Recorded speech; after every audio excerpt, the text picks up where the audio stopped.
কত কত কাল চলে গেল, কত গোসল ফরজ হলো, 12টা সন্তানের বাবা হয়েছেন, আপনার গোসল ফরজ হয় নাই? দোয়া জান না ওটা, ওই যে রাইতে যে ওটার দোয়া জান না। সেদিন একজন জিজ্ঞাসা করছি দোয়া কি, কবি বিসমিল্লাহ আল্লাহু আকবার, আল্লাহ মাফ করো, ওটার দোয়া কি ওইটা না জমা করার দোয়া? আইসেন না, লজ্জা হওয়া দরকার। বিয়ে করছেন, ওটার দোয়া জানেন? জানেন? এজন্য তো সন্তান মাদকের সম্রাট হয়, এজন্য সন্তান ঐশী হয়। বাপ মাকে খুন করে হালুয়া ঘাটের সন্তান নাই নাই। মা বোনদেরকে বলি, যদি আব্দুল কাদের জিলানীর মা হইতে চান, জুনাদ বাগদাদির মা হইতে চান, ওয়াইসুল করনির মা হইতে চান, বাইজিদ বুস্তামির মা হইতে চান, তাহলে উযুর ফরজ, গোসল ফরজ শেখেন, কোরআন পড়েন, পর্দা করেন। বৈজ্ঞানিকরা লিখছে কিতাবের মধ্যে, সেদিন পড়লাম একটা বইয়ের মধ্যে, সায়েন্টিস্ট লিখছেন, আমেরিকান ইউনিভার্সিটির কয়েকজন বৈজ্ঞানিক লিখছেন, একটা মা যখন পেটের মধ্যে সন্তান ধারণ করে, এই সন্তান ডেলিভারি হওয়ার 3 মাস আগে মা যেমন যেমন করে সন্তান ওরকম করে। মা যদি কোরআনে কারিম তেলাওয়াত করে, সন্তান জন্মের পরে কোরআনে কারিমের হাফেজ হয়, তেলাওয়াত করে। মা যদি ডিসকভারি দেখে, সন্তানও ডিসকভারির পাগল হয়। মা যদি স্টার জলসার পাগল হয়, সন্তানও স্টার জলসা, স্টার মুভিদের পাগল হয়। ঠিক না বে ঠিক? এজন্য মা কান্দে কোনো লাভ নাই, নিজে ভালো হন, নিজে সুন্দর জীবন যাপন করেন। আমরা আসল জায়গায় ধরা, গোসল ফরজ জানি না, দোয়াও জানি না, বিসমিল্লাহ আল্লাহু আকবার বলে এটার দোয়া কও, আল্লাহ মাফ করুক। তাহলে এই যে এখন আসেন, কি যেন সালামের উত্তর, তুমি চুপ করো, তুমি খালি বেশি কথা কও। দিয়ে আপনি কান চাচা কান বলেন, আমি আজকে ওয়াজ করতে আসি না, একটু মুযাকারা করতে আসি কোন। হ্যাঁ হ্যাঁ, কিছুটা হয়েছে, অর্ধেক হয়েছে। ও আলাইকা ও আলাইহিস সালাম, আগে তো তাও জান নাই, ঠিক না? এ ভাই পায়ে হাত দেবো, এগুলা শেখেন, একটা সুন্নত শেখেন, মাসলা। তাহলে খাদিজারে যখন পয়গম্বর সালামটা পৌঁছাইলো, খাদিজার কি উত্তর দেওয়া দরকার বলেন? তাই না? কারণ খাদিজারে তো জিবরাইল আলাইহিস সালাম আল্লাহর পয়গম্বরের মাধ্যমে সালামটা পৌঁছায় দিলেন। এবার খাদিজার উত্তরটা দেওয়া দরকার ছিল এই দোয়া, ওয়া আলাইকা ওয়া আলাইহিস সালাম, কিন্তু খাদিজা তাও দিলেন না, উনি আরেকটা উত্তর দিলেন। আল্লাহু আকবার বলেন। আল্লামা ইবনুল হাজার আসকালী রাহমাতুল্লাহ আলাইহি বুখারী শরার ভিতর লিখছেন, এই সালামের ব্যাখ্যা করতে গিয়ে লেখেন, খাদিজা এত বড় জ্ঞানী মহিলা ছিল, খাদিজাকে যখন পয়গম্বর বলে, খাদিজা রে, সুসংবাদ গ্রহণ কর, আসমানের মালিক আল্লাহ জিবরিল আলাইহিস সালামের মাধ্যমে তোমাকে সালাম পৌঁছাইছে। খাদিজা ওয়া আলাইকা ওয়া আলাইহিস সালাম বলে নাই, ওয়া আলাইকুমুস সালাম তো বলা যাবে না। খাদিজা ডাক দিয়া বলে, আয় রাসূলুল্লাহ, আল্লাহর জন্য কি দোয়া করব? আল্লাহর জন্য কি কোনোদিন দোয়া করা যায়? আপনাদের এই এলাকার কোন ব্যক্তি কি শবে বরাতের রাত্রিতে আল্লাহর দরবারে কান্নাকাটি করে শেষ রাত্রিতে বলছে এরকম, আল্লাহ তুমি আমারে কত কুরবানি করার ক্ষমতা দিলা, 10-12টা সওয়াল দিলা, ছেলে সন্তান দিলা, বিল্ডিং দিলা, বাড়ি দিলা, বর্ণিতা বানাইলা, আল্লাহ এই বরাতের রাত্রিতে দোয়া করি, আল্লাহ তোমার মাথার উপরে 1 বস্তা রহমত নাযিল হয়। এরকম দোয়া করা যায়? করা যায়। কারণ এরকম দোয়া করতে হলে আরেকটা আল্লাহ দরকার, এই আল্লাহটা বর্তমান আল্লাহর চাইতে আরো একাত বড় দরকার। ধরে কোন ঠিক কিনা? হযরতে খাদিজা বলে, ইয়া রাসূলুল্লাহ, আল্লাহর জন্য কি দোয়া করব? আল্লাহু হুয়াস সালাম ওয়া আলাইকা ওয়া আলা জিবরাইল আলাইহিস সালাম, আল্লাহ তো নিজেই শান্তিদাতা, আল্লাহর জন্য দোয়া করা যায় না। আপনার প্রতি আর জিবরাইল যে কষ্ট করে সালামটা নিয়েছে, এই জন্য আপনাদের দুইজনের প্রতি আল্লাহর রহমত বর্ষিত। সুবহানাল্লাহ। খাদিজা কত বড় জ্ঞানী মহিলা, মা বোনরা খুব ভালো করে শুনবেন। আল্লাহর পয়গম্বর উত্তর দেন না, চুপচাপ খাদিজা বুঝতে পারলেন। খাদিজা বড় জ্ঞানী মহিলা, বুঝলেন দুনিয়াতে অ্যানসার দেওয়া যায়, মাত্র 3 হাত মাটির নিচে অ্যানসার দেওয়া যায় না। এজন্য পয়গম্বরকে ডাক দেয়া কয়, নবী গো, আমি আপনার কাছে আর কিচ্ছু চাইবো না, আমি 2টা জিনিস চাই। পয়গম্বর কয়, সম্ভব হলে দিব, তাহলে নাই। পয়গম্বর কয়, কি চাও? 1 নাম্বার, ইয়া রাসূলুল্লাহ, আমি যখন দুনিয়া থেকে চলে যাব, সিরাজগঞ্জ নয়, টাঙ্গাইল, সখীপুর নয়, বাংলাদেশ, আমেরিকা, লন্ডনের কোন বাজারের কোন কাফনের কাফন দিয়ে আপনি আমারে কাফন দিয়েন না। আল্লাহর নবী গো, জীবনটা কিভাবে কাটাইছে আল্লাহই ভালো জানে, জান্নাত পাবো কিনা আল্লাহর নবী বড় ভয় হয়।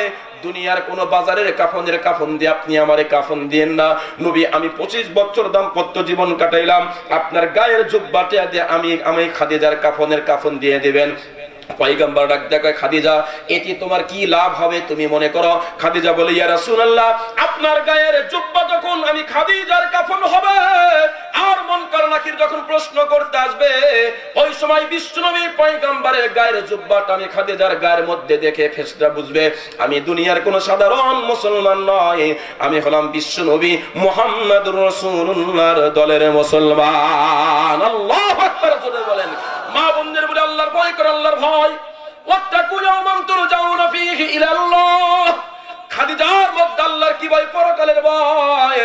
আল্লাহর নবী কয়, খাদিজা রে আগের গুলা সম্ভব নয়, এটা তো সম্ভব, ঠিক আছে আমি তখন তো আমি কবুল করলাম, আমার তোমার মৃত্যুর উপরে আমার গায়ের জুব্বাটা তোমার দিয়ে দিব। এবার 2 নাম্বার আবদার কি, দরখাস্ত কি বলো? খাদিজা বলে, ইয়া রাসূলুল্লাহ 2 নাম্বার আবদার হলো নবী গো, আমার ইন্তেকালের পরে আমার কোন আত্মীয়-স্বজন রিলেটিভ আমাকে কবরের মধ্যে নামাইতে পারবে না। পয়গম্বর আপনার বরকতি হাত দিয়ে আপনি আমার নিজ হাতে কবরের মধ্যে রাখবেন। পয়গম্বর কয়, এতে তোমার কি লাভ হবে তুমি মনে করো? খাদিজা বলে, ইয়া রাসূলুল্লাহ আপনার বরকতি হাত দিয়ে যদি আমাকে তুমি কবরের মধ্যে রাখা দেন, তাহলে আপনার বরকতের হাতের ওসিলায় আমি খাদিজার কবরে আযাব কিছুটা হলেও হালকা হয়ে যেতে পারে। কতবার একজন মহিলা, জান্নাতি মহিলা, পয়গম্বরের স্ত্রী খাদিজা, আসমানের মালিক আল্লাহ যারা সালাম দেয়, জিবরাইল যারা সালাম দেয়, ইসলামের জন্য সব কিছু ত্যাগ করলেন যে খাদিজা, এই খাদিজার মধ্যে পরকালের কি পরিমাণ ভয়! আমাদের দেশের মহিলা তো দূরের কথা, আমাদের হুজুর, আমাদের দাড়িওয়ালা নামাজীর মধ্যে এই পরিমাণ ভয়ের নাই। দরগান ঠিক বললাম না ভুল বললাম? খাদিজা দুনিয়া থেকে চলে গেল, পয়গম্বর বড় হৃদয় বিদারক ঘটনা, পয়গম্বর বড় মর্মাহত হলেন, কারণ ইসলামের জন্য খাদিজা এবং আবু তালেব, চাচা আবু তালেব পয়গম্বরকে যথেষ্ট পরিমাণ কি করেছেন, সাহায্য করেছেন। খাদিজা আল্লাহ ইসলামের জন্য কি বলে আপনার পয়গম্বরকে সান্ত্বনা তো দিছেন, সাথে সাথে ইসলামের জন্য অর্থ ব্যয় করছেন। ধনাঢ্য মহিলা ছিল, দরগান ঠিক কিনা? শুধু তাই নয়, হযরতে আবু তালেব যত বড় নেতা ছিল, ইসলাম আনে নাই, কিন্তু পয়গম্বরের জন্য একটা ঢাল ছিল। মক্কার কুফার কি বলে আপনার কুরাইশ কাফেররা পয়গম্বরকে যত বড় কষ্ট দিতেন, কিন্তু যখনই আবু তালেবের কথা মনে করতেন তখনই কি করতেন, একটু কম দিতেন, কারণ জানতেন যে আবু তালেব তার চাচা। বর্তমান সময়ে দেখেন না, কেউ যদি কাউকে মারতে চায়, খুন করতে চায়, মামলা দিতে চায়, আগে চিন্তা করে দেখে যে বর্তমান আওয়ামী লীগ সরকারের আত্মীয় কিনা। কথা কয় না? যদি থাকে কথালে দরকার নাই, আর যদি বিরোধী দল হয় করো ধর ঠিক না? সবাই কিন্তু সত্যের ভক্ত। পয়গম্বরকে বড় কষ্ট দিতেন, কিন্তু যখন আবু তালেবের কথা মনে করতেন কিছুটা স্যাক্রিফাইস করতেন। এই আবু তালেব চলে গেল, খাদিজাও চলে গেল। পয়গম্বর বুখারীতে সেই বছরকে বলা হয় আমুল হুজন, টেনশনের বছর।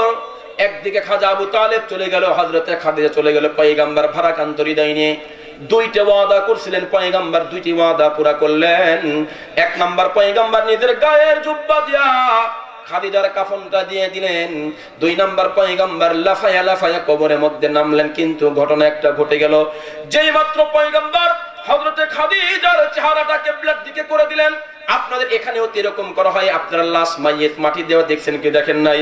উত্তর শীতানে শোয়া, তারপর কিবলার দিকে মুখ করা হয়, দরকার ঠিক কিনা? আল্লাহর পয়গম্বর বলেছে এটা হলো সুন্নত, মাইয়িতের মুখ থাকবে কিবলার দিকে, কাবা শরীফের দিকে। আল্লাহর পয়গম্বর নিজ হাতে হযরতে খাদিজাকে শোয়া, তারপরে চেহারাটা কিবলার দিকে করে দিলেন। যেই মাত্র পয়গম্বর হাতটা সরাইছেন, খাদিজার চেহারা কিবলার দিক থাকে না, সরাসরি আসমানের দিকে ঘুরে চলে যায়। লক্ষণ ভালো না খারাপ? বুঝে নাই তো, না করলে বুঝবো না। পয়গম্বর হাদিস শরীফের মধ্যে বলছেন, যেই লোকটাকে কবরের মধ্যে রাখা হয়, পুরুষ বা মহিলা, যদি লোকটা ইমানদার হয়, নামাজি হয়, পর্দাশীল হয়, রাসূলের মহব্বতকারী উম্মত হয়, 5 ওয়াক্ত নামাজ পড়ছে, পর্দা করছে, হারাম কোনোদিন খায় নাই, এই লোকটাকে ইমাম সাহেব যখন আত্মীয়-স্বজন যখন কিবলার দিকে চেহারা রাইখা মাটি দিয়ে চলে যায়, বুখারীতে আসছে বন্ধুরা আমার, মানুষ যখন 3 মুষ্টি মাটি দিয়ে বাড়ির দিক চলে যায়, 40 কদম যেতে না যেতেই মাইয়িতের কবরের মধ্যে প্রশ্ন শুরু হয়ে যায়। আল্লাহর পয়গম্বর বলেন, কবরের মধ্যে যাকে রাখা হল, এই লোকটার মতো বড় বিপদগামী আর কেউ নাই, কেউ নাই। বিশ্বনবী দৃষ্টান্ত দিয়ে বলেন, বিশাল সমুদ্রের ভিতরে একটা ছোট্ট নৌকা নিয়ে একজন মানুষ চলে গেছে। যেই মাত্র সাগরের মাঝামাঝি চলে গেছে, বন্ধুরা আমার, তরঙ্গমালা ঢেউ শুরু হয়ে গেছে, ঝড় তুফান ঘূর্ণিঝড় আইলা শুরু হয়ে গেছে, ঘূর্ণিঝড় তুফান আফফান যত আছে সব শুরু হয়েছে। এই লোকটা নৌকা একবার এদিকে তলায় যায়, আবার এদিকে কাত হয়ে যায়। এই লোকটা না পারে বাঁচতে, না পারে নিজেকে সামলাইতে, না পারে কর্নারে যেতে।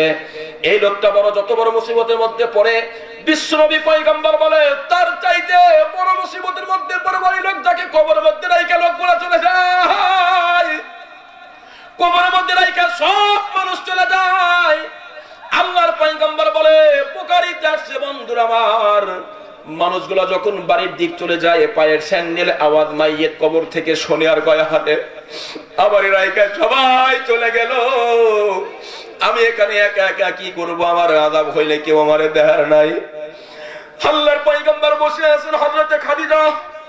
বিশ্বনবী হাদিস শরীফের মধ্যে বলেন, এই মুহূর্তে যদি লোকটা ঈমানদার নামাজি হয়, তাহলে তার তো কিবলার দিকে তাকায় থাকলে তার কবরটা জান্নাতের টুকরা হয়, কিয়ামত পর্যন্ত কিবলার দিকেই তাকায় থাকে।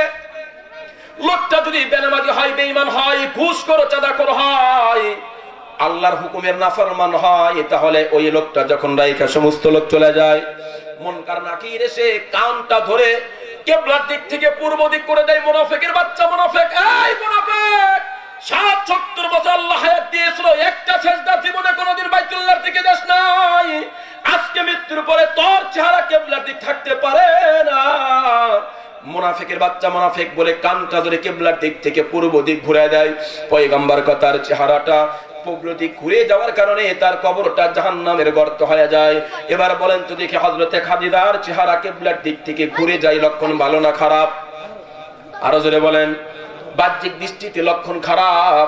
পয়গম্বর চিন্তা করতেছে কি বাবার কিবলার দিক থেকে তো বেঈমানদের মাথা ঘুরে যায়, বেনামাজিদের মাথা ঘুরে যায়, বেপর্দা নারীদের মাথা ঘুরে যায়।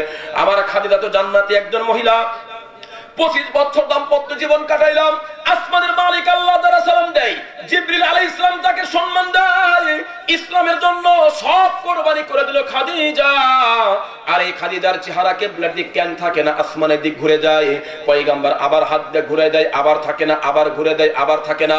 একবার, দুইবার, তিনবার ঘুরাইয়া পয়গম্বর যেই মাত্র চেহারা কিবলার দিক আসমানের দিক উঠাইছে, আল্লাহ পাক ডাক ডাকা জিবরাইল, যাও যাও আমার বন্ধুকে বলে যাও খাদিজার জন্য পয়গম্বরের জন্য একটা সুসংবাদ আছে। জিবরিল আলাইহিস সালাম চলে আসছে, ইয়া রাসূলুল্লাহ পেরেশান হয়েন না, হয়রান হয়েন না, পেরেশান আপনি পেরেশান হয়েন না, আপনি পেরেশান হয়েন না। পয়গম্বর গো, আপনারা খাদিজার জন্য আপনি কেন এখানে বসে আছেন, আপনি কেন পেরেশান হন?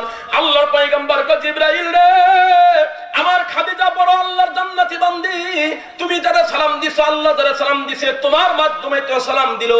আর আমি পয়গম্বর স্ত্রী ইসলামের জন্য সবকিছু করলো, তাহলে খাদিজার চেহারা কেন কিবলার দিকে থাকে না, ঘুরে চলে যায়?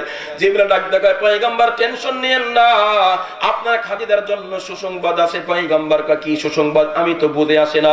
জিবরিল ডাক দেয়, পয়গম্বর গো, तमाम দুনিয়ার জান্নাতি মহিলাদের চেহারা কিয়ামত পর্যন্ত কিবলার দিকে থাকবে।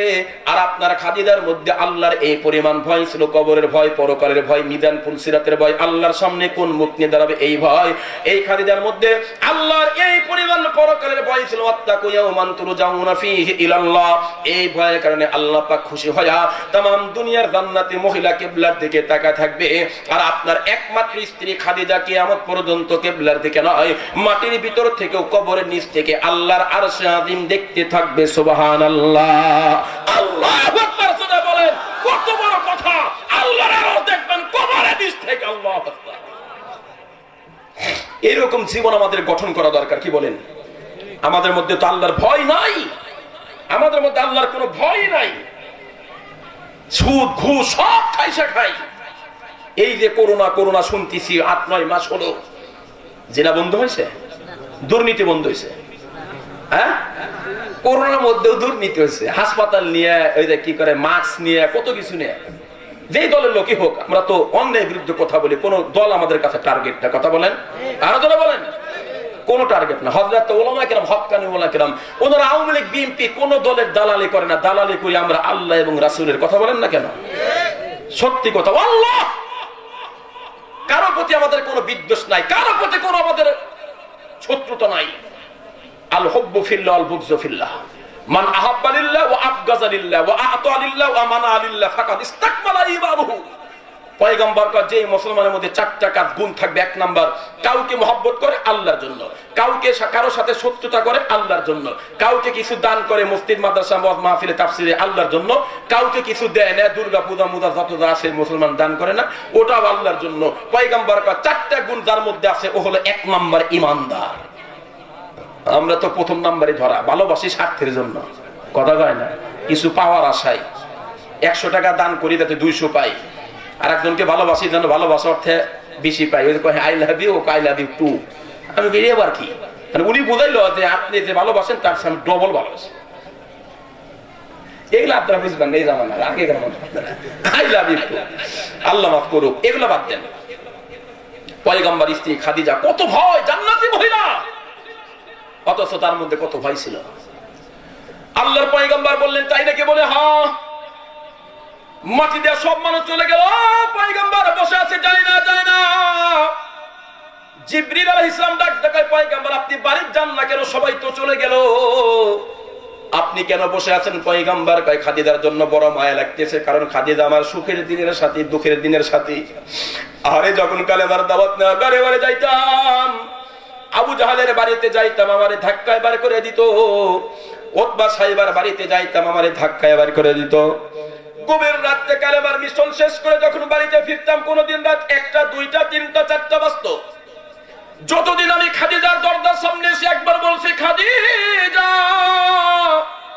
2 ডাক দেওয়া লাগে না, খাদিজা ঠাস করে দরজা খুলে দিছে। আমি খাদিজারে বলছি খাদিজা তুমি কি ঘুমাও না এত রাত্রে আমি আসি? খাদিজা বলে ইয়া রাসূলুল্লাহ, কালেমার দাওয়াত না মানুষের দরবারে দরবারে যান, আপনাকে রক্তাক্ত করে, আপনাকে মার দেয়। আবু জাহল বা সাইবা সুফিয়ান কত অত্যাচার করে, বাইরেও কষ্ট করেন। গভীর রাত্রে এসে যদি আমার দরজার সামনে দাঁড়ায়া কষ্ট করেন আর আমাকে ডাকতে থাকতেন, আপনার না বড় কষ্ট হবে। এই জন্য নবী গো, যেদিন থেকে কালেমার দাওয়াত নিয়ে মিশন নিয়ে আপনি বাইরে যান, ওই দিন থেকে আমি খাদিজা খাটের মধ্যে ঘুমাই না। ওই দিন থেকে দরজার সঙ্গে হেলান দে আমি ঘুমাই, 1 ডাক দিলে দরজা খুলে দেয়, কোনোদিন 2 ডাক দেওয়ার প্রয়োজন পড়ে না। পয়গম্বর বলে আমার খাদিজা সুখের দিন দুঃখের দিনের সাথী ছিল। সব মানুষ চলে গেছে, পয়গম্বর যায় না। জিবরাইল বলে ইয়া রাসূলুল্লাহ আপনি কেন যান না? পয়গম্বর কে বড় মায়া লাগে। ইয়া রাসূলুল্লাহ খাদিজার জন্য আপনি কাঁদেন না, খাদিজার কিচ্ছু হবে না, খাদিজাকে কবরে আর কাঁদতে হবে না। যা কান্দার তো হযরতে খাদিজাতুল কুবরা দুনিয়া থেকে দেশে, আপনি নিশ্চিন্তে চলে যান, আল্লাহর বান্দি আল্লাহর জান্নাতের উচ্চ মাকাম পেয়ে গেছে। আল্লাহু আকবার, চলে যান। এজন্য আল্লাহ বলে ওয়াত্তাকু ইয়াওমান, আল্লাহর ভয় সবচাইতে বড়। আল্লাহর ভয় থাকলে কোনোদিন ওজনে কম দিব না, আল্লাহর ভয় থাকলে কোনোদিন মিথ্যা বলা হবে না, আল্লাহর ভয় থাকলে পরকালে ভয় থাকলে কোনোদিন অন্যের আলের জমির আল কাইটে কাইটে নিজের মধ্যে ঢোকানো হবে না, আল্লাহর ভয় থাকলে কোনোদিন স্ত্রীকে একটার জায়গা 2টাও মারবো না। আপনার লোক মনে বউ মারেন, আমাদের সিরাজগঞ্জের লোক বউ মারে এরকম মোটা মোটা লাঠি দিয়ে। সাবধান, কোন মেয়ে আবার বিয়ে দিন নাম লেখা, সবাই তো আর না। যাই হোক, কিছু বুড়ো মানুষ আছে সারাদিন ক্যাট ক্যাট ক্যাট ক্যাট করে, বউরে খুব মার দেয়, খুব মারে। এক লোক বউরে তো খুব মারতো, মারতো সকালে দুপুরে রাত্রে 3 বেলা নিয়মিত মারতো। কিসের কারণ খালি মারে। এই মহিলা একদিন চিন্তা করছে যে এইভাবে মারে, এভাবে তো বাঙালি মেয়েদের একটা ঐতিহ্য ছিল আগে, এখন তো আর নাই। আগে ছিল এই এক দেহ কয়জনকে দেখাবো, জীবনে বিয়ে একটাই, যেরকম ঠিক না মুরব্বী? এখন কয় না, এখন স্বামী থাকতেও 5টা, বউ থাকতেও 9টা। স্টার জলসার বরকত, নাউজুবিল্লাহ কোন?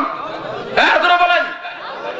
এটা খালি মারে, মারতে মার। স্ত্রী কয় যাক এভাবে মারা আর ভাল লাগে না, জীবনে একটাই বিয়ে। তো একদিন ডাউল রান্না করতে করতে, মাছ মুসুর ভেসালি রান্না করতেছে, করতে করতে লবণটা একটু বেশি দিয়ে ফেলেছে, মনে করেন, কথা বোঝেন না, বেশি দিছে। এখন মহিলা দেখেন না, চাইখে দেখে চাকতেছি, দেখে বাপরে বাপ লবণ তো মারাত্মক বেশি হয়েছে, বাবা খুব বেশি। কমান্ডের বুদ্ধি কি, পানি দিলে তো ডালের মজা কমে যাবে, খাওয়ার সময় হয়ে গেছে, নিজামুল আওকাত। তো স্বামী চলে আসে, বাদ দাও, বাদ দিছে, খাইতেছে। স্ত্রী পা থর থর করে কাটতেছে, কয় মনে মনে কয় যে মারা মারে এমনিতে চাষা আমার জামাই 3 বার মারে বুড়া, আজকে তো মাইরে ফেলাইব মনে হয়। জীবনে কোন মারেন নাই তো চাষিরে? সাবধান সাবধান, মারেন না। ওরা অসহায়, সবসময় ভয়ে থাকে, তাই না? একদিন আমি যাইতেছি আমার বাড়ির কাছে, এক লোক কয় কথা কবে না, 3 কথা কল, কোলে কোলে কোলে 3 কথা পর্যন্ত কি 1 2 3 1 2 3 ওই যে 1 তালাক 2 তালাক 3 তালাক আসস করে 3 কথার উপরে মানে কি ভয় দেখা ককলেন বল 3 কথা। যাই হোক শিক্ষণীয় কথা বলি ভালো করে বুঝেন। তো স্ত্রী মুখের মধ্যে স্বামী খাবার দিয়ে দেখতেছে লবণ বেশি হয়েছে, স্ত্রী কি মারবো পায়ের দিক টাকা দেয় থর থর করে কাঁপে, এরকম আল্লাহর বান্দিক মারমু কি তো আগেই মরছে। শেষ পর্যন্ত যা আজকে মাফ করে দিলাম, এত ভুল ধরলাম এত মারলাম, আরে আল্লাহ যদি আমাকে হাসরের ময়দানে আমার একটা ভুল ধইরা বসে উপায় আছে বলেন? আল্লাহ যদি বলে দেয় এই কাজ করছিস উপায় আছে, যা থাক মাফ করে দিলাম। এখন খানা শেষ, স্ত্রী কয় হিসাব তো মেলে না, যে লোকটা কারণে অকারণে 3 বেলা নিয়মিত মারে, এত লবণ দিলাম তাও পরে মারলো না, মনে হয় তবলিগের কোন আমিরের সাথে দেখা হয়েছিল, মনে হয় ভালো লাগছে গা, অথবা কোন হুজুরের সাথে দেখা হয়েছিল আর মনে হয় আল্লাহর ভয় আইছে। লোকটা মারা গেছে, আল্লাহর সামনে দেখুন রুহুকে হাজির করছে। আল্লাহ কয় খালি বউ মারছো না, আল্লাহ শরম টরম দেন না, মারছি তো মারছি, কত জিন্দিগির সব গুনাহ আমি আল্লাহ মাফ করে দিছি। কাল সকালে জোরে করেন সুবহানাল্লাহ। আরে এখন কোন এইদিকে কথা কেন জোরে বলেন। বান্দা ডাকতে আল্লাহ বুঝলাম না তুমি আবার ইয়ার কি করো নাকি? দুনিয়াতে মানুষ কত মজাক করলো ঠাট্টা করলো, আল্লাহ তুমি যে ঠাট্টা করো বুঝলাম না। আল্লাহ কয় কেমনে বুঝলি ঠাট্টা করছি? লোকটা ডাক দেখায়, রুহু ডাক দেখায়, আল্লাহ গো দুনিয়াতে খালি স্ত্রী মারছি তাই না, অন্যের বউ মারছি, কত মানুষের ডাব কাটছি, কত অন্যায় করছি, আর তুমি বলতেছো আমারে আল্লাহ মাফ করে দিছো। আল্লাহ বুঝলাম না এটা তো ইয়ার কি ছাড়া কি? আল্লাহ ডাক দেখায় বান্দারে তোর কি মনে নাই ওই যে মঙ্গলবারের দিন আসর নামাজের পরে সখীপুর বাজার থেকে নলুয়া বাজার থেকে এসে তোর বোর কাছে খাবার চাইছিলি বলে চাইছিলাম বলে খাবার দিছিল, কিন্তু লবণের তরকারি তো লবণ বেশি বলে হাতাবোনাস। তুমি ভাবছিলা স্ত্রীকে মারবা, কিন্তু স্ত্রীর দিক তাকায় দেখলা বেচারা কাঁপতেছে, তুমি মনে মনে সিদ্ধান্ত নিলা স্ত্রীকে কত মারলাম। আল্লাহ যদি হাসরের ময়দানে আমার একটা ভুল ধরে বসে বাঁচার কোনো কায়দা নাই, আমি আল্লাহর ভয়ে তোমার স্ত্রীকে তুমি মাফ করছিলা, যেহেতু আমি আল্লাহকে ভয় করে তোমার স্ত্রীকে মাফ করছো, তুমি তো আমার বান্দা, তুমি যদি আমার বান্দিকে মাফ করতে পারো আমি কি তোমার মাফ করতে পারি না রে? আমি আল্লাহর ভয়ে পরকালের ভয়ে তোর স্ত্রীকে মাফ করছিলি, এজন্য আমি আল্লাহ ওই দিন তোর জিন্দেগির গুনাহ মাফ করে জান্নাতের ফয়সালা কইরা রাখছি। সুবহানাল্লাহ। কাল থেকে নিয়মিত মাইরেন বউরে। কে কে মারবেন হাত তোলেন, কে কে মারবেন হাত তোলেন। একটা হাত তুলছিল, এটা বিয়ে করেন নাই, বাচ্চা মানুষ, মাশাআল্লাহ। মারেন না, অসহায় ওদেরকে মারেন না। আল্লাহর ভয় যার মধ্যে আছে সে কোন স্ত্রীকে মারবে না।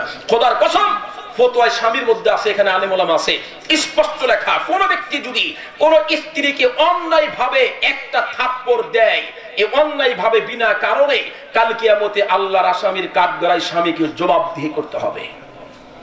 মহিলারা কিন্তু খুব খুশি এখন, অসই না, কিন্তু খবর খারাপ আছে। স্বামীরা যে মারে এমনি মারে, কথা কয় না, এমনি মারে। হ্যাঁ, স্বামীর সাথে কথা কর টাইম নাই, ব্যস্ত আছে। বিয়ের সাথে খুব মিষ্টি কথা, অন্যের জন্য সাজে, স্বামীর জন্য সাজে না। আমি তো মনে করি দেখলাম মা বোনের দোষ। সরকার দর্শনের আইন করছে মৃত্যুদণ্ড, পুরুষের দোষ, পুরুষের দোষ খালি। কার দোষ? 1 নম্বর মহিলার দোষ। রাস্তার মধ্যে যে পর্যন্ত একজন মহিলা নিজের ইজ্জত সম্মানকে জলাঞ্জলি দিয়া যে পর্যন্ত ন্যাংটা কামিজ পরে রাস্তায় বের না হবে, এ পর্যন্ত কোন যুবক চত্বরে থেকে আমার সাহস পাবে না। অর্ধেক বের হয়ে থাকে। যে কাপড় পরছে না পরাই ভালো, না পরার সমান। তো দর্শন করবো না কি করবো? এজন্য আমি সরকারকে পরামর্শ দিই, খালি মৃত্যুদণ্ড অগরে দিন না, এগুলো কিছু দিন, 6 মাসের দিন। কথা কন না কেন? মহিলারা এত এত নেস্টিক হয়ে গেছে, আল্লাহ মাফ করুক, ওরাও তো জান্নাতে যাওয়ার দরকার, দরকার ঠিক না? আব্বু আনফুসাকুম আহলিকুম নার। আল্লাহ কয় নিজেকে সর্বপ্রথম বাঁচাও, এটা বাঁচান ফরজ। তোমার আহলকে, পরিবারকে বাঁচানোর জন্য চেষ্টা করা হলো ফরজ। তাবলীগ তুমি যত এলাকায় করো ভালো কথা, কিন্তু নিজের স্ত্রীকেও তাবলীগ করা দরকার। নিজের সন্তানদের কোনো খবর নাই। 3 চিল্লা দিলাম, 1 চিল্লা দিয়ে আমি কিন্তু তাবলীগ বিরোধী না, আমি নিজে তাবলীগ করি। আমি চিল্লার পর চিল্লা দিলাম, আমার স্ত্রী এখনো বেপরদা রাস্তার ঘুরে, তোমার তাবলীগের কোনো দাম নাই। তোমার বাচ্চার মেয়ে এখনো বেপরদা যায়, চিল্লার কোনো দাম নাই।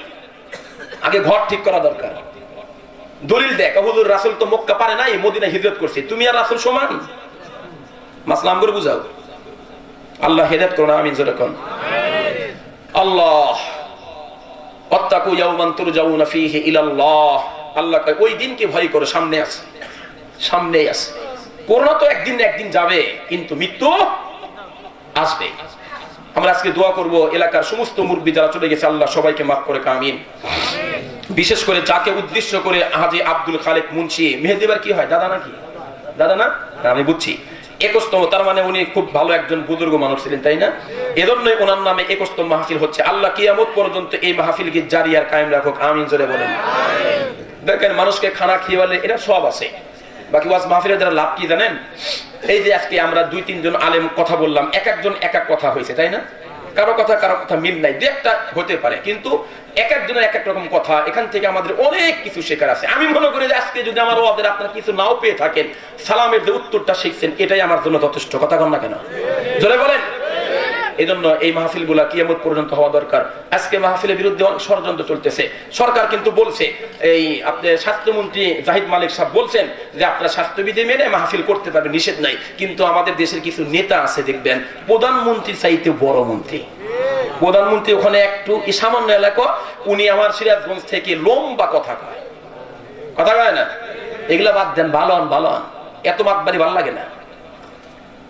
প্রধানমন্ত্রী অনেক ইসলামের প্রতি অনেক সহনশীল, দরকার ঠিক না? উনি অনেক কিছু আমাদের কওমি উলামা কেরামের মাদ্রাসা সনদে স্বীকৃতি দিয়েছেন, আলহামদুলিল্লাহ, এজন্য আমরা তাকে ধন্যবাদ জানাই। কিন্তু এখানে একটা কথা আছে, সরকার যত কাজ করবে আমাদের মানা বাধ্য, কিন্তু যদি শরীয়ত বিরোধী কোনো কাজ হয় ওটা কিন্তু মানা যাবে না, ওরা কিন্তু মানা যাবে না। এখন যদি বলে সরকার যে আপনারা 10টার পরে 8টার পরে বিদ্যুৎ বন্ধ করেন, বিদ্যুতের ঘাটতি, এটা কিন্তু মানতে হবে, এখানে শরীয়তের কোনো সমস্যা নাই। যদি বলে যে আগামী মাস থেকে জুমার নামাজ আর পড়া হবে না, এটা মানা যাবে? আলোচনা বলে এটা মানা যাবে না। যদি বলে যে রোজা এই বছর আর হবে না, এটা মানা যাবে? যে সমস্ত সরকারের আইনগুলা শরীয়তের সাথে সাংঘর্ষিক ওগুলা মানা হারাম, কিন্তু যেটা শরীয়তের সাথে সাংঘর্ষিক না ওটা একটা নাগরিক হিসাবে ওটাকে মানতে হবে, দরকার ঠিক কিনা? আল্লাহ আমাদের সঠিক বুঝ দান করুন, আমিন। আমি একটা কথা বলে আপনাদেরকে বুঝাইতে চাইলাম, খুব খুলে কথা বলার এটা সময় না, একটু খারাপ সময় যাইতেছে, খুব ভালো করে বোঝেন। আমরা সরকার বিরোধীরা, আমরা সরকার আন্তরিক, এটা তো হিসাবের কথা, হাদিসের কথা। আর দ্বীনুল আন্নাসরা দ্বীনি মুলুকিহিম, যে দেশের সরকার থাকবে তার অনুকরণ করবে এই দেশের জনগণ, কিন্তু শর্ত হলো আমার শরীয়ত হলো আগে। কথা বলেন, কোন হাদিস বাদ দিয়ে আমি সরকারের সব আইন মানতে পারবো না। আল্লাহ আমাদের বুঝ দান করুন, আমিন। আপনারা রাগ করলেন আমার কথায়? সামনে যদি দাওয়াত না দেন আমারও আপত্তি নাই, মাহফিলের অভাব নাই, আপনাদের বক্তার অভাব নাই, আলহামদুলিল্লাহ। তবে চেষ্টা করি সত্যি কথাগুলো বলার জন্য। এজন্য 2-3টা মামলা এখন আছে, মানে বুঝি না, এমনি মামলা দিয়ে রাখছে। এলাকার কিছু আছে দুশ্চরিত্র লোক, তাদের চরিত্র ঠিক নাই, জন্মেরও মনে হয় ঠিক নাই। আমি মাহফিল করতেছি 2013 সালে মৌলভীবাজার সিলেটে। ওই দিন কারা কারা বলে কোন এমপির বাড়ি ভাঙছে, ঢেলাইছে, আমার নাম দিয়ে দিচ্ছে। এখন তো আমরা দেখে মনে হয় সন্ত্রাস, বাদামচোর মনে হয়, ডাবচোর মনে হয়। হ্যাঁ, আমি খুব নরম মানুষ ছিলাম। আমার আব্বা কয় যে তুমি পালসিটিলা রোগের ওষুধের রোগী, যারা হোমিও ডাক্তার আছে তারা বুঝবেন, যাদের মেজাজ ঠান্ডা তাদের পালসিটিলা রোগী বলে, ওষুধের রোগী বলে। আমার আব্বা বলতো আমি আসলে ঠান্ডা, কোনোদিন অন্যায় ভাবে একটা থাপ করে কাউকে দেই নাই, কিন্তু ওয়াজ মাহফিল করতে এসে রাসূলের কোরআন হাদিসের কথাগুলো বলতে গেলে তখন একটু গরম হওয়া লাগে। রাসূল বলছেন এভাবে, আবু বকর সিদ্দিক সম্পর্কে পয়গম্বর কা আরহামু উম্মতি বি উম্মতি আবু বকর, জুমার বয়ানে খুতবা শুনেন না? ওয়া আসাদুহুম ফি আমরিল্লাহি উমর, আমার উম্মতের মধ্যে সবচাইতে বুজুর্গ নরম মানুষ হলো আবু বকর সিদ্দিক। একবার নরম, কিন্তু মাঝে মাঝে গরম হয়েছে। আবার জানেন না ঘটনা? 2 মিনিটে বলে ফেলাই না, কষ্ট হবো? বলবো? আচ্ছা, শোনার পক্ষে কারা হাত তোলেন? মাশাআল্লাহ। সিদ্দিক আকবর একদিন রাস্তাতে যাইতেছেন, তো 2 জন ইহুদি, ওরা তো মুসলমানের শত্রু। তো আলেম ওলামা দেখলে মানুষ আছে না, কয় যে মোল্লা যাইতেছে, কিছু একটা খেপায়, দোষ ধরে, একটু মজাক করে।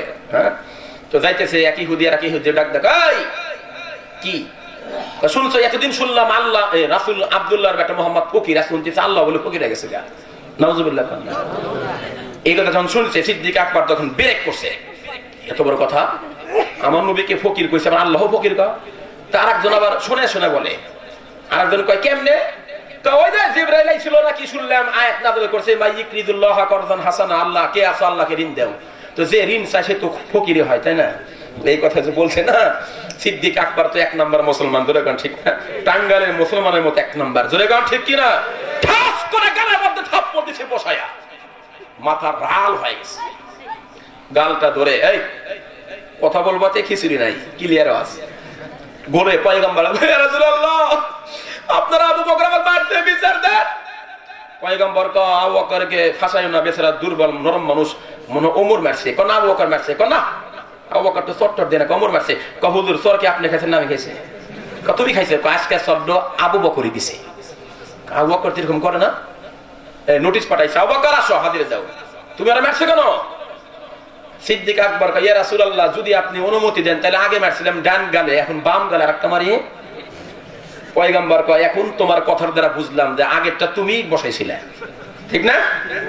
কেন মারছো? ইয়া রাসূলুল্লাহ কত বড় জালেম, কত বড় বদমাইশ, আমার সামনে আপনাকে গালি দেয়, আমার সামনে আল্লাহকে গালি দেয়, আপনাকে ফকির বলে, আল্লাহকে ফকির বলে, আনা আনা আয়ান কুসুদ্দিন ওয়া আনা হয়, আমার সামনে আপনাকে গালি দিবে, আল্লাহকে গালি দিবে, আমি জীবন্ত থাকতে হতে পারে না, এই জন্য ঠাস করে গালের মধ্যে থাপ্পড় বসাই দিলাম। কথা কয় না? পয়গম্বর কয় কি রে ইহুদি সত্যি? কোন হুজুর আমি আর কিচ্ছু কই নাই, মিথ্যা কথা বলে। পয়গম্বর কয় আবু বকর তোমার সাক্ষী আছে। কয় হুজুর সাক্ষী আবার পাবো কই? কয় আল বাইয়িনাতু আলাল মুদ্দাই ওয়াল ইয়ামিনু আলা মান আনকার, সাক্ষী ছাড়া হবে না। কয় রাসূলুল্লাহ আমার কোনো সাক্ষী টাকি নাই। এখন পয়গম্বর কয় সাক্ষী দেই তো নাই, তাহলে তো বিচারটা উল্টো হলো। এই ইহুদি তোমারে যত জোরে থাপ্পড় দিছে আবু বকর, তুমি তত জোরে থাপ্পড় দিয়ে প্রতিশোধ নিয়ে নাও। এখন ইহুদি খুশি না বেজার? খুব খুশি না? কান্দাও যেতে মাইরাও যেতে, একটা কথা আছে না, মাইরাও যেতে কান্দাও যেতে। এখন গালের কাছে যেই মাত্র হাত নিয়ে গেছে, এমন সময় আল্লাহ পাক জিবরিল আলাইহিস সালামকে পাঠাইছেন। সুবহানাল্লাহ তো কর দরকার নাই, সুবহানাল্লাহ বলতে মানুষ ভয় করে, দেখা যায় যদি আবার কবুল হয়ে যায় তাহলে তো বেজাল হবে।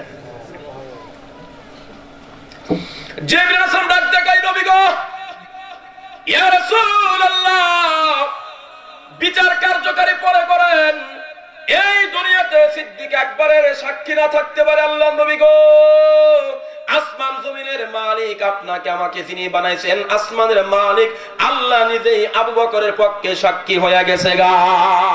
লাকাদ সামিআল্লাহু কাওলাল্লাযীনা ক্বালু ইন্নাল্লাহা ফাকীরুন ওয়া নাহনু আগনিয়া। ওরা যে বলেছে আল্লাহ ফকির আমরা ধনী, আল্লাহ পাক অবশ্যই অবশ্যই শুনেছেন। আল্লাহর পয়গম্বর কয় ইহুদিরে কি ব্যাপার তুই না বললি বলস নাই? তো আল্লাহ পড়ছে ইয়া রাসূলুল্লাহ আমি কি জানছিলাম আমার এই ছোট্ট ব্যাপার নিয়ে আবার আল্লাহ এখানে মাতব্বরি করব? গরম না বললেন, নরম মানুষ খালি মাঝে মাঝে গরম হওয়া দরকার আছে। কথা কয় না কেন? সবসময় নরম থাকলে চোর সব নিয়ে যাইব গা, খালি ঘর করে থাকবো। এ মুসলমানদের তাকবীরের আওয়াজের দাম আছে না নাই? এখানে বাংলাদেশে তাকবীর দিবে, আমেরিকার মস্তক কেঁপে উঠবে, লন্ডনের মস্তক কেঁপে উঠবে ইনশাআল্লাহ। মুসলমানদের তাকবীরের আওয়াজের দাম আছে, আছে না নাই? ওই যে এক পিসাব গেছে আমাদের, আমরা যখন অন্যের বিরুদ্ধে মিছিল মিটিং করি তখন কিছু শিক্ষিত মানুষ আছে, ওরা কয় হুজুর রেগে চিল্লায়, কাজ কাম নাই মানুষ এবারে খাখারি চিল্লাই যে কেন? শোনো, তোমাদেরকে রাত্রে আরামে ঘুমানোর জন্য আমরা চিল্লাই, কথা কন না কেন? ওই একটা সাপ গেছে পিসাবের কাছে, সবাই মুরিদ হয়, তো মুরিদ দিয়া কয় হুজুর আমি মুরিদ হবো। পিসাব কয় সাপরে মুরিদ বানামো, তোর তো অভ্যাস খারাপ, খালি ঠোক মানুষে দাদা তোরে মুরিদ বানামো, খুব জোর করে ধরছে। হুজুর আমাকে মুরিদ বানান, আমি মুরিদ হবো, খুব শখ, এত লোক আসে। ঠিক আছে যা তোরে মুরিদ বানাবো, কিন্তু একটা শর্ত, বাড়ি তো সখীপুর পাহাড় এলাকা, তুই কিন্তু কাউরে ঠোক দিবি না, কামড় দিবি না, এটা হলো 1 নম্বর শর্ত। শেষ পর্যন্ত এটা ছাড়া কি হয় না, তাহলে বানাবো নাহলে বানাবো না। মুরিদ বানাইছে। এই লোকটা করছে কি, পাহাড়ের মধ্যে গিয়ে আল্লাহর জিকির করতেছে, করতে করতে একদম চুপচাপ শুয়ে আছে। এক কাঠুরে গেছে কাঠ কাটতে, কাইটা সাইরা মনে করেন যে খড়ি বান্ধিব আর দড়ি টড়ি নাই, এদিকে সূর্য ডুবতেছে, একেবারে দিন আর রাত মাঝামাঝি অন্ধকার, সে তোরও দড়ি দেখা যায়, সাপও দড়ি দেখা যায়, নড়াচড়া নাই। উনি করছে কি, সাপটাকে নিয়ে সুন্দর করে কইসে টইসে 2 জায়গায় বান্ধিছে, অর্ধেক তো জান গেছে গা। উনি বাড়িতে যখন নিয়ে গেছে, সাপ কিচ্ছু কয় নাই, পিসাব না করছে, ঠোক ঠোক দিবি না, সবল টবল দিবি না। উনি বাড়িতে যাওয়ার পরে যেটা খুলে দিছে, কোন মতো জানটা নিয়ে একেবারে পিসাবের দরবারে গিয়ে অবস্থা কেন? হুজুর আপনার কাছে মুরিদ হয়ে আমার জীবন শেষ হলো কেন? হুজুর আপনি বলছেন ঠোক দিবা না করছিলেন, এই জন্য ঠোক দি নাই। তুই কি সবল দিতে পারস নাই, ফোস করতে পারস নাই, কথা বলেন না কেন? তুই যদি ফোস কইতি তাইলে তো ওরে তোরে কিছু করতো না। আজকে মুসলমানদের তাকবীরের আওয়াজ বলে আল্লাহু আকবার, এই ফোসের দাম আছে না নাই? আমরা চিল্লাই এজন্য তোমরা আরামে ঘুমাও, এই কারণেই। এদেশের হক্কানি উলামা কেরাম যদি রাজপথে না থাকে, অন্যের বিরুদ্ধে না থাকে, বাতিলের বিরুদ্ধে না বের হয়, ইসলামী দলগুলো যদি রাস্তার মধ্যে নামে এদেশ থেকে কি হবে আল্লাহ ভালো জানে। রাস্তায় ঘুমাইতে পারবে না, ব্যবসায় যেতে পারবে না, আল্লাহ বলার মতো ক্ষমতা থাকবে না। এজন্য ওলামা কিরামের সাথে থাকা দরকার। আমরা সরকারের বিরুদ্ধে না, আমরা আওয়ামী লীগের শত্রু না, বিএনপির খালাতো ভাইও না। আমরা যারা ইসলামের সাথে আছে আমরা তাদের সাথে আছি। ক্লিয়ার কথা? রাগ করছেন?